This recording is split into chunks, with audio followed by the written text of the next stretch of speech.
You came home today. You hugged your dog, maybe slipped them a treat, and somewhere in the back of your mind, you told yourself you are doing a good job. But what if the single thing destroying your dog's emotional world is something you did before you even finished your morning coffee? Not out of cruelty, not out of negligence, but out of love. The wrong kind of love. Stay with me, because by the time we reach number 4, most dog owners go completely silent. Not from boredom, from recognition. If you believe your dog deserves to be truly understood, not just fed and walked, but genuinely, deeply understood, hit subscribe right now. Because that is exactly what we do here. Dogs are not simply creatures of habit that eat, sleep, and chase things. Science has confirmed what devoted owners have always felt in their bones. Dogs possess an emotional intelligence that mirrors that of a 2-year-old human child. They experience joy so pure it radiates from their entire body. They experience frustration, insecurity, and yes, genuine, silent heartbreak. The devastating truth is that most of the things slowly hurting your dog are not the obvious ones. They are not the big mistakes. They are the small, quiet, well meaning daily habits that chip away at your dog's trust, confidence, and sense of safety, one invisible crack at a time. Let us get into it. Number 1, and this one is going to hit harder than you expect. You take your dog's food away to test them. Close your eyes for a moment and think about what fires inside your dog's brain the instant your hand moves toward their bowl while they are eating. It is not mild irritation, it is not confusion, it is a primal alarm so ancient and so deep that no amount of domestication has been able to silence it. Dogs descended from animals that competed for every single meal. Their nervous systems are hardwired to treat food as a survival resource, not a pleasure, not a reward, a matter of life and death. So when you repeatedly remove their bowl, even playfully, even with the purest intentions, you are not teaching them obedience. You are detonating a fear response that screams, "This resource is not safe. Guard it, protect it, fight for it if you must." This is where food aggression is born, not in a single dramatic moment, in a pattern. A dog that begins to stiffen when you walk near their bowl, a dog that eats faster and faster, racing to finish before the threat returns. Behaviorists consistently identify food guarding as one of the most common and most preventable problems they encounter, and almost every case traces back to an owner who was trying to prevent it. The cruelest irony in dog ownership. What actually builds safety? Become a positive presence near that bowl. Drop something even better inside while they eat. Let your hands approaching their food become a signal that something wonderful is coming, not something precious is about to disappear. Because a dog that trusts you near their food is a dog that will never feel the need to guard it. Number 2, you greet your dog with an explosion of energy. Here is the scene playing out in homes everywhere. You open the door, your dog erupts, and you erupt right back, squealing, arms wide, letting them climb your body, matching their electricity with your own. It feels like love at its most honest, and in one sense it is. But watch your dog for the next 20 minutes. Are they settled? Are they calm? Or are they pacing, nudging, whining, unable to land? That is not happiness lingering. That is a nervous system that was detonated and has no idea how to come back down. Dogs do not need us to mirror their excitement. They need something far more powerful. They need us to be the calm, unshakable center they can orbit around. When we amplify their arousal at the door, we are sending a message directly to their nervous system that the world is a high voltage, high stakes place. And over time, your dogs raised in that pattern become dogs who struggle with anxiety, with separation distress, with hyperactivity. Because every single departure and return has become an emotional catastrophe. Psychologists call this the inadvertent reinforcement of anxious arousal.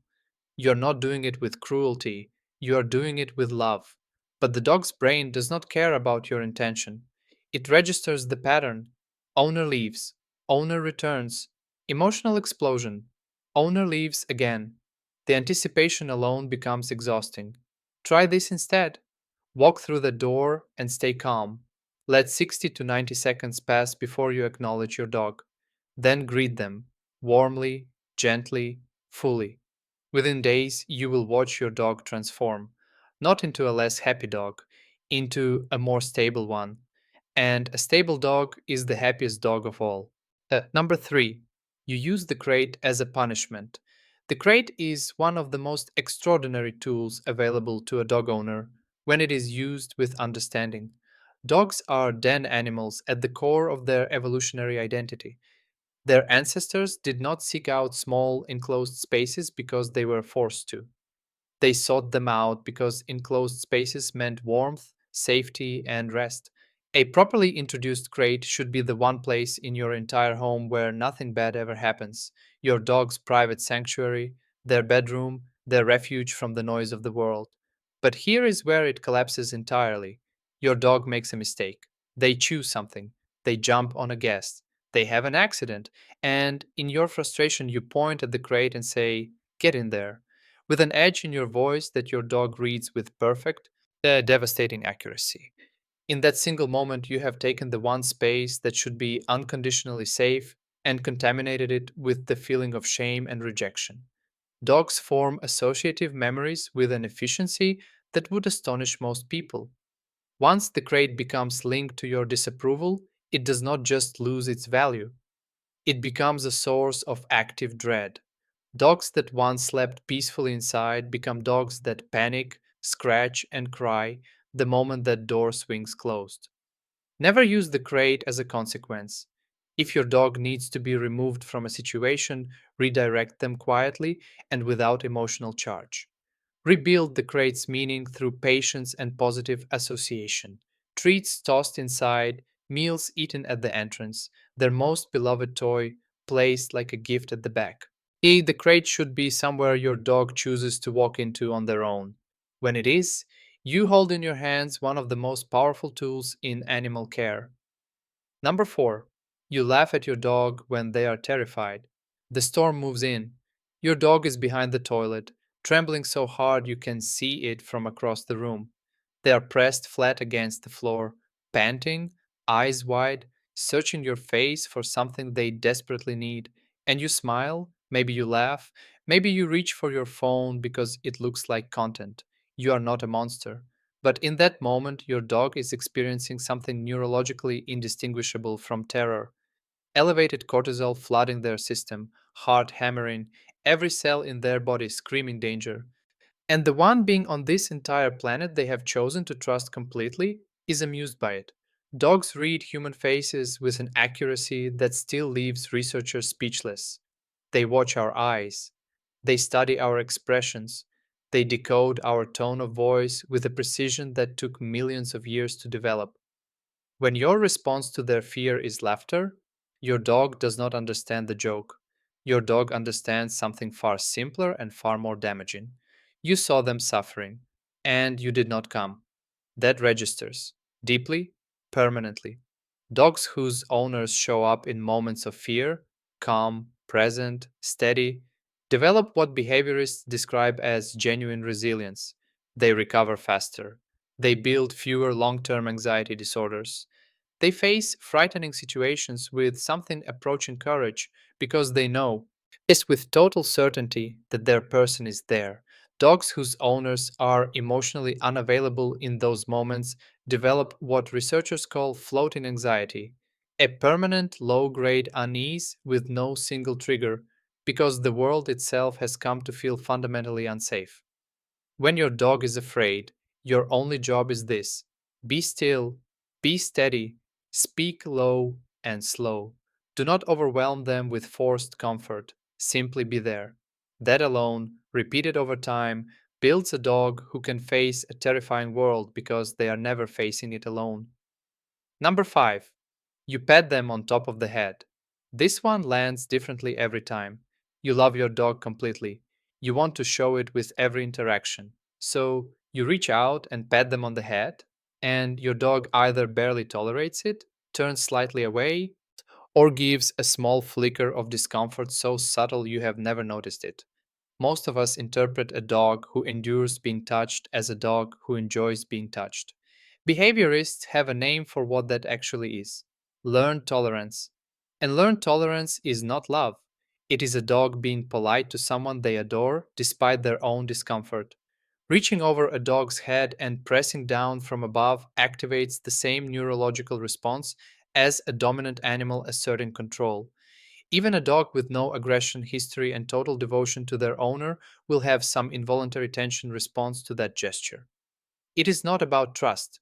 It is about wiring, so ancient it predates domestication by millions of years.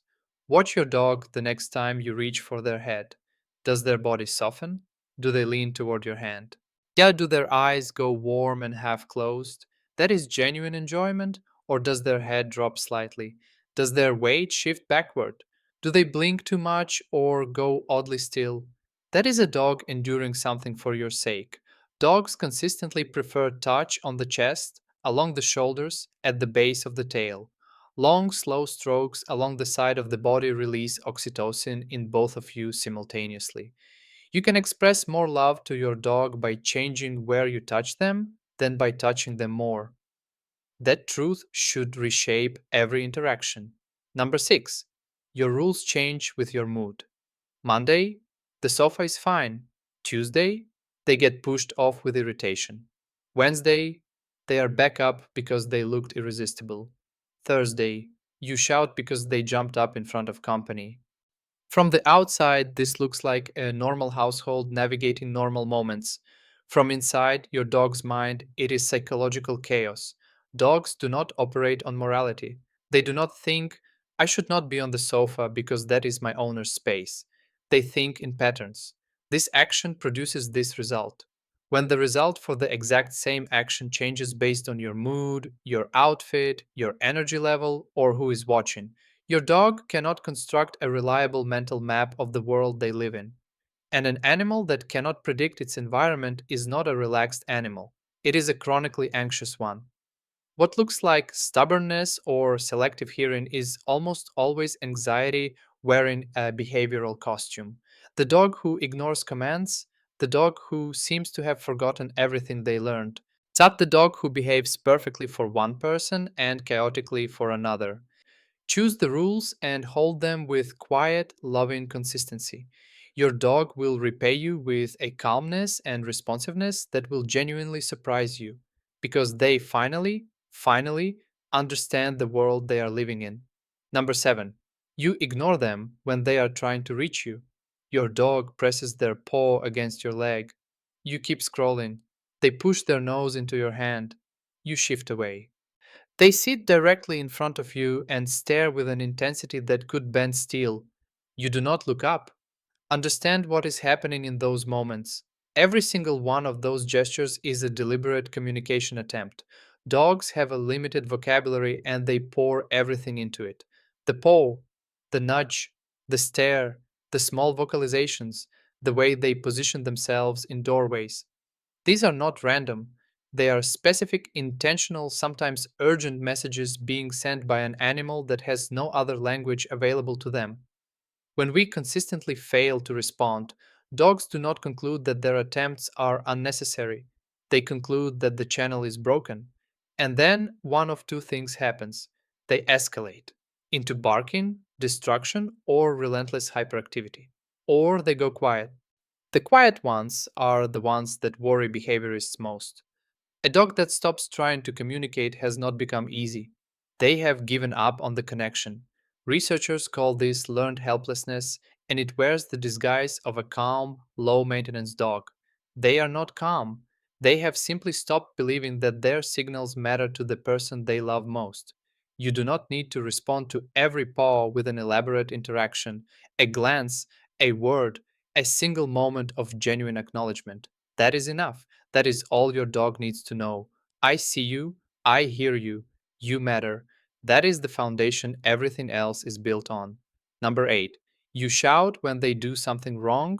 The trash is destroyed, the shoe is in pieces, there is an accident on the floor, and your first response is volume. Understandable, human, and almost completely counterproductive in every possible way. When you shout at a dog, one of two things happens depending on the individual animal. In bolder dogs, your volume functions as attention, which means it actually reinforces the exact behavior you are trying to eliminate. In more sensitive dogs, it creates fear with no information attached, because your dog is not connecting your current explosion to the thing they did 12 minutes ago. They are connecting it to right now, to your face, to the room they are standing in, to you. And now all of those things carry the weight of threat. Punishment based interactions increase anxiety and actively impair learning. A dog operating from a place of fear is neurologically less capable of absorbing new information, not more. Shouting does not just fail to teach, it closes the door on teaching entirely. What works is deceptively simple. A calm, low, firm voice marks the unwanted behavior. An immediate redirect gives the dog something else to do. A reward when they do it correctly completes the circuit. Mark, redirect, reward. That sequence works with virtually every dog at every stage of development because it works with the architecture of how a dog's brain actually learns, rather than detonating it. Number 9. You physically push them away. Your dog wants to be close to you. They lean against your legs, they climb toward your face. They drape their entire warm body across you at the single most inconvenient moment possible. And you push them away with your hands, with your body, with a firm redirect that feels completely reasonable to you and lands like a verdict to them. Dogs do not experience physical rejection as a boundary being set, they experience it as a social sentence being handed down. In dog social structure, physical contact is the currency of belonging. Pressing together, moving in synchrony, sleeping in contact. These are the gestures that say, "You are mine and I am yours." When we push them away, even gently, even without anger, even with love in our hearts, we are speaking their language. And the word we are saying is not you. Repeated over time, this creates what researchers call insecure attachment. Dogs who either seek physical contact obsessively because its unpredictability makes every moment of it feel precious and fragile, teach plays so they have somewhere to go that feels chosen rather than banished, and when you are available, be available completely. Because contact that is chosen freely by both of you is worth more than 1,000 moments of contact that is merely tolerated. Number 10. You forget that connection is their entire life. Dogs are not solitary animals. They have never been. Every dog alive today descends from creatures that lived, hunted, slept, grieved, and survived inside a group. Isolation is not a neutral state for a dog. It is not downtime. It is not rest. In biological terms, it is a form of suffering, quiet, invisible, and cumulative. This does not mean you must be present every moment, but a dog left alone for 10 hours a day with no enrichment, no meaningful interaction, no social outlet is a dog accumulating damage.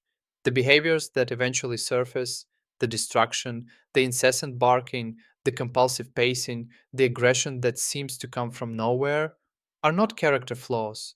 They are symptoms of unmet need finally finding somewhere to go. The solution is not complicated, it is intentional. Daily walks that allow real exploration and unhurried sniffing. Play that is calibrated to your dog's actual energy rather than your convenience. Training that exercises the mind with the same seriousness as the body. And the irreplaceable, non negotiable thing, time. Not distracted time. Not time spent near each other while you scroll and they wait. Real time. 15 intentional minutes of presence each day will do more for your dog's emotional health than any toy, treat, or expensive product ever could. Your dog has one life, a single, irreplaceable life. And the absolute center of that life is you. Not the house, not the food bowl, not the toys. You. Everything they believe about themselves and about the world passes through their relationship with you. When you show up for that relationship with consistency, with calm, with the willingness to truly understand them on their own terms, you do not simply improve their behavior. You give them something every living creature deserves, a life that is genuinely, deeply, unambiguously good. 10 things. And here is the truth that runs like a thread through every single one of them. Your dog is not asking for perfection. They are asking for consistency, presence, and the willingness to see the world the way they experience it, not the way it is convenient for you to imagine it. Every single thing on this list can be changed, starting today. Starting with the very next moment you share. If this video shifted something in the way you see your dog, share it with someone who loves theirs. Don't forget to subscribe to Canny IQ for content built on real behavioral science delivered with genuine care. And drop a comment below telling us which one of these hit you hardest. We read every single one.